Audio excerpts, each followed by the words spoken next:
The law of psychic magnetism. Your consciousness, like a stream, rushes forward, leading or leading you away from the goal, depending on the degree of mental control that you yourself establish. If you think you can't succeed, you probably won't succeed. Do you really consider yourself inferior to others? Too many give a positive answer to this question. Fear and anxiety are the closest relatives of feelings of inferiority. Thought is the driving force behind actions, just as electricity is the power behind houses.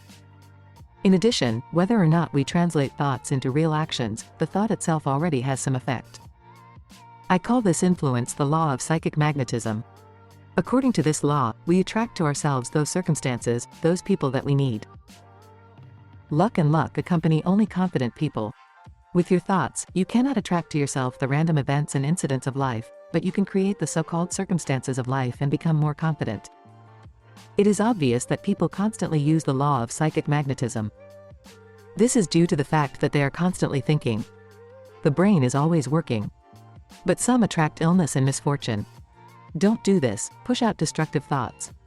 It is in your power to make your brain work in a certain direction. Many tend to see their future bright and beautiful, full of friends, happiness and tranquility to a certain extent. But the future is often disappointing.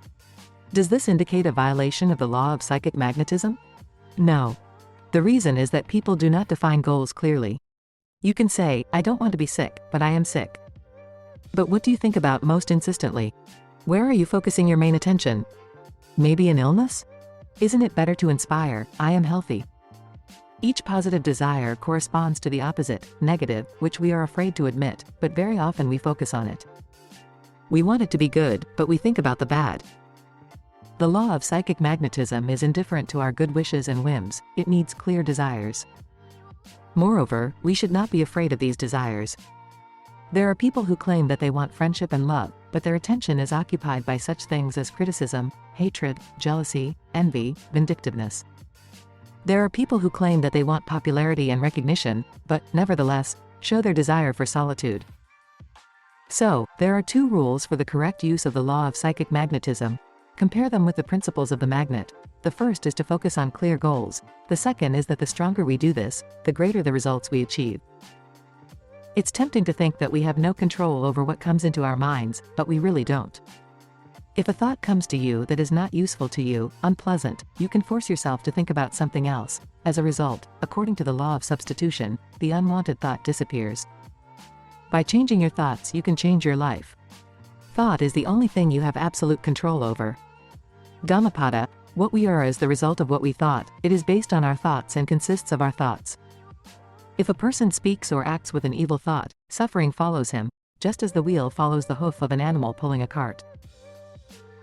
Alan, the vision that you exalt in your mind, the ideal that you plant in your heart, you will build your life on them, you will become them. Everything that happens in your life comes into being in the form of a thought. That is why the depth of thought distinguishes all who have achieved success. By becoming a skilled thinker, you begin to use the mental potential in a way that suits your interests.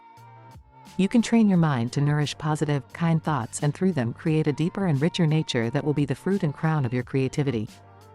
Successful women and men achieve everything because they have developed the habit of thinking in terms of success. N. Hill.